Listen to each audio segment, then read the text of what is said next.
On today's episode of Anime Afterthought, Plunderer, episode 21, Father.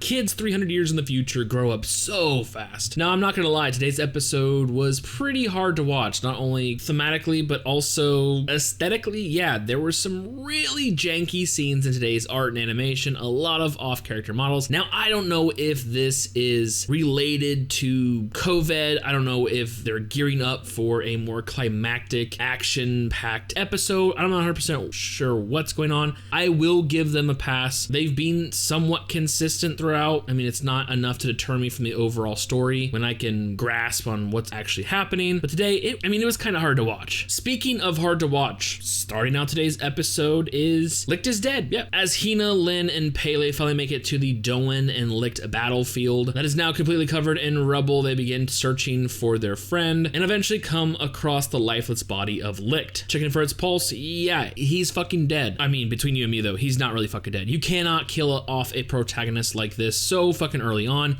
He hasn't accomplished anything. He hasn't had a redemption. You can't pass that burden onto someone else. No.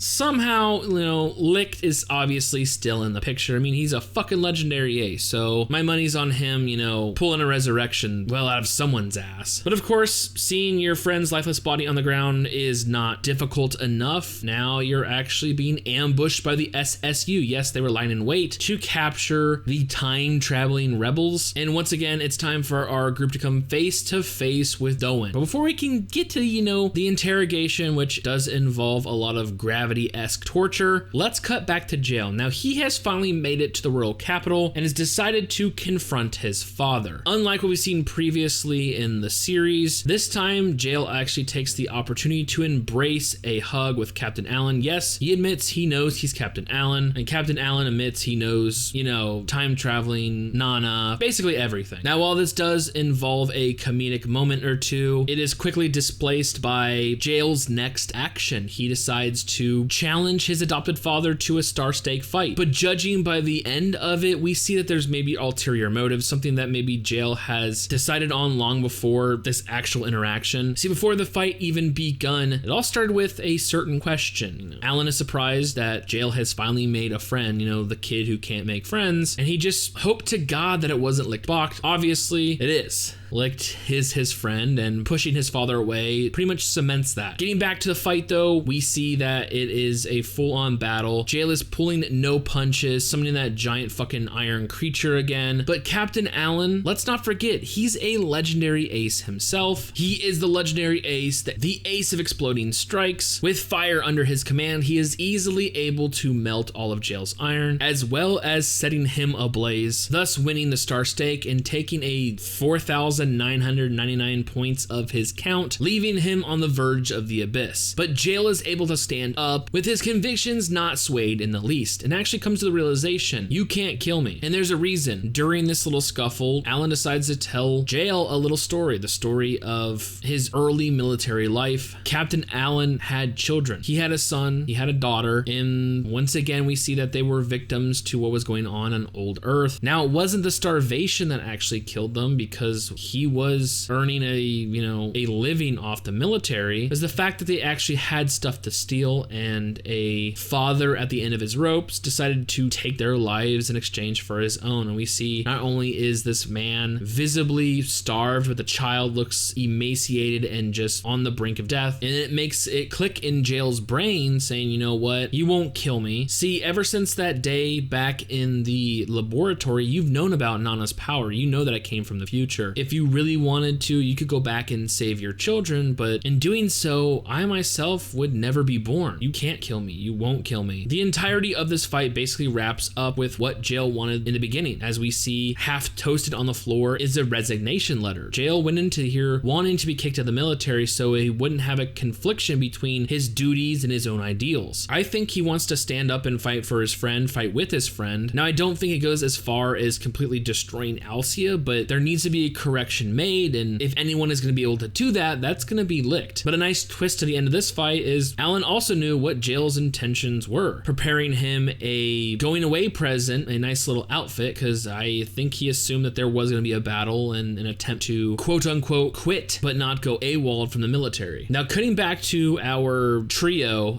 yeah, like I said, they're being tortured by Doan. Pretty fucking gruesome, using his gravity ability. He's trying to question them, especially because he has, or at least feel he has, altered memories. You guys shouldn't have been there. What the hell's going on? Why are you in my memories? He's trying to get some information out of them, and one key thing he wants to know is where the fuck is Sonoharu? Now I'm glad he fucking brings it up and we actually get an answer. It wasn't that, they left her there. It was the fact that she was already gone by the time they woke up to go search for Licht. And I don't know what exactly this means. Does it mean she went off to try to find Licht herself? Is she still being controlled by Schuberman? Because yeah, Schuberman.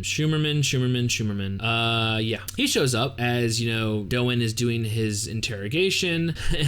It's funny though, Doan even actually warns them, like, hey, just to let you know, Schumerman is not the person you met 300 years ago. Be careful what you say, because he will fucking kill you. So it's like this really conflicting contrast between, does he want to hurt me and does he want to help me? Like, I don't know what Doan's spiel is. I assume, number one, he has feelings for Sonoharu. That's why he tried to kick her out of the military, to quote unquote protect her. And number two, I don't think he really wants to hurt them, well, until he sees a little surprise at the end of the episode. But yeah, Schumerman shows up and is questioning him. He actually has two sets of memories. So I don't know if it's because of his unique disposition, being able to automatically sync with all things since the very beginning. Like, he's still a mysterious motherfucker. But yeah, it seems he has his original sets of memories as well as the new ones that are acquired by Nana using her time travel ability to send the group back in time. And here we go again. We see the malicious side of Schumerman, a very evil, almost Disney villain-esque personality going on. I mean, first and foremost, they keep calling him Sensei, so Lin gets a gun in the fucking mouth. They're sitting there trying to question why, he would betray Class A, what happened to an army that doesn't kill. And he starts to monologue. Oh, well, that was to weed out the weak. I told you day one, it's kill or be killed. Where we saw, Jail noticed, and I think it was Lin and Pele, his murderous intent where he fucking glowed purple. Yeah,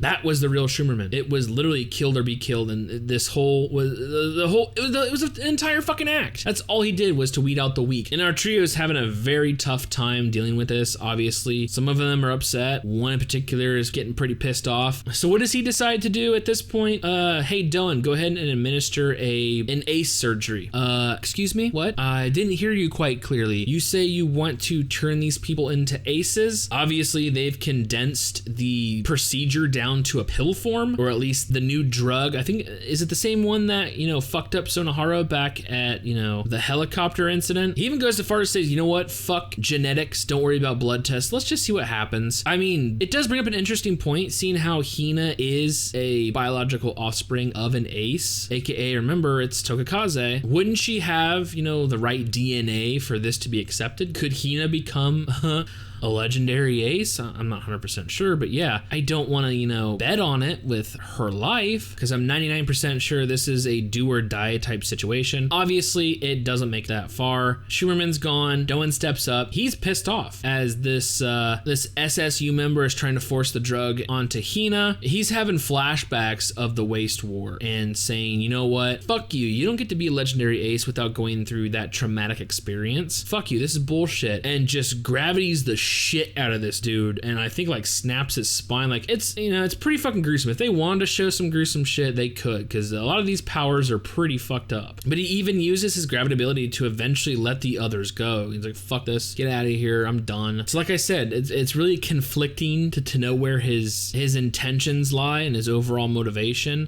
We do know that there is something that can piss him off. Like I said earlier on, turns out it just happened to be in the possession of Hina. Yeah, as her bag rips open and the original ballot falls out, Doan begins to go off on a tirade, sees it, wants to know if they're going to destroy Alcius, something that he went through hell and back to create. Are they rebels? Blah, blah, blah. And this sends him off, and he goes full on gravity attack, and he's literally crushing all three of them. Holy shit. And then the fucking next week's episode, my God, the preview, what the fuck? I don't know what is up with Lin, but she literally gets a cannon-sized hole through the fucking chest. She's bleeding out her guts and shit, and then trying to revive Licht.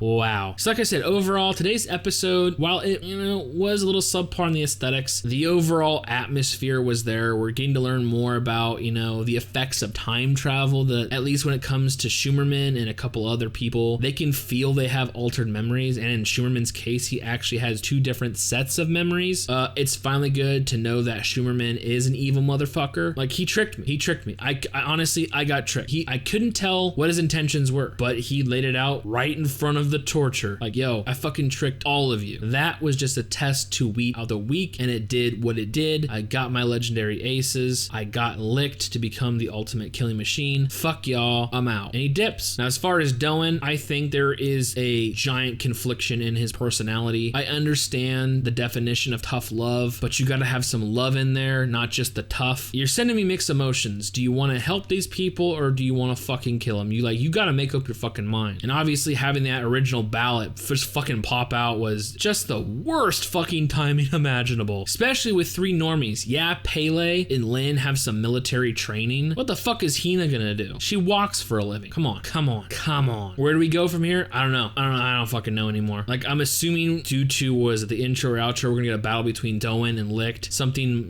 better than what we fucking got. A true ace on ace fight. I'd like to know his intentions. I want to know what the fuck he's up to, because he's a mysterious motherfucker. Obviously, Captain Allen thinks there's a war right around the corner, saying, you know what, the group Jail was previously in charge of. Remember, he is now out of the fucking military. It's gonna be like, they were like a strong force in it. So yeah, so obviously it's gonna come to a head where it's gonna be like the Royal Army versus the SSU, Allen versus Schumerman, with the aces playing their own parts.